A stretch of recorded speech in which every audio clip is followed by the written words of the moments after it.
Good morning. This is All India Radio, Kohima. The morning news read by Jonas Yantan. The 75-week-long celebration marking the 75th Independence Day of India is commencing today. Nagaland Chief Minister Nipirio has called for celebrating together India's 75 years of independence, Azadi Ka Amrut Mahotsav. Chief Minister Nipirio will grace the state-level celebration being organized at Civil Secretariat Plaza in Kohima at 11 a.m. My GOV Nagaland YouTube channel will stream live the state-level celebration. At the national level, Prime Minister Narendra Modi will launch the celebration program from Gujarat and flag off a march from Sabarmati Ashram, Ahmedabad in Gujarat. It was on 12 March 1930 that Gandhiji began the Dandi March from Sabarmati Ashram against the salt laws. Today's curtain raiser activities are being held 75 weeks prior to the 15th August 2022. State and union territory governments are also organizing programs all over India from today. In addition to these programs, the Archaeological Survey of India and zonal cultural centers under the Ministry of Culture, Ministry of Youth Affairs and TRIFET have planned various activities to mark the occasion. Prime Minister Narendra Modi has said that Atmanirbhar Bharat Abhiyan will create wealth and value for the larger humanity. Terming this initiative good for the world, he said 130 crore people of India have decided their course of action and they are going to make India self-reliant. Mr. Modi was speaking at the launch of the Kindle version of Swami Chitpavanandaji's Bhagavad Gita yesterday.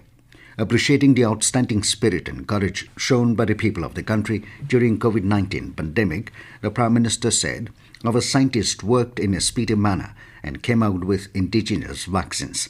He said India is humbled that made in India vaccines are going around the world. He said the world is fighting a tough battle against a global pandemic, and when the world needed medicines, India did whatever it could. President Ramnath Kovind has said that education is the catalyst for change and the youth is the most potent agent of social transformation. He has said that the new Education Policy 2020 seeks to implement a modern education system based on research, skill and acumen relevant to the evolving needs of the present generation. The President was addressing the 41st annual convocation of the Anna University at Chennai in Tamil Nadu. Govind said the policy focuses on promoting understanding of Indian culture and inculcating moral values. The President recalled the remarkable personalities like former President Abdul Kalam and Dr. Varghese Kurian, the force behind the White Revolution, who were alumni of the Anna University. The President was on a 3-day visit to Tamil Nadu. Kohima Deputy Commissioner and District Election Officer Gregory Tajavele has asked all new electors enrolled in the electoral roll during November-December 2020 to download the EEPIC through nvsp.in. The DC informed that the second camp to facilitate and assist the newly enrolled electors to download the EEPIC will be organized today and tomorrow in the offices of Electoral Registration Officer Kohima, ADC Zeminu, ADC Jibopozo, STO Civil Sechu Zapsa, STO Civil Jakama, ESC Gezocha, ESC Potsa, and ESC Zokin during office hours. In the poll-bound states of Assam and West Bengal, today is the last date for withdrawal of candidature for the first phase of state assembly elections. In the case of the second phase, today will be the closing day for filing the nominations.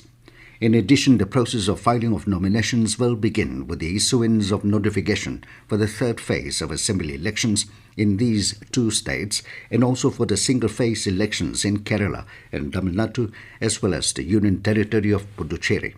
In Assam, 47 assembly constituencies will go to polls on 27th of March during the first phase, while polling will be held in 30 assembly constituencies of West Bengal in this phase.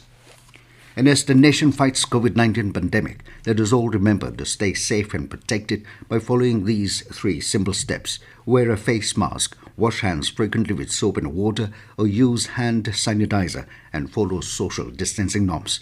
With that, we come to the end of the morning news. Have a nice day.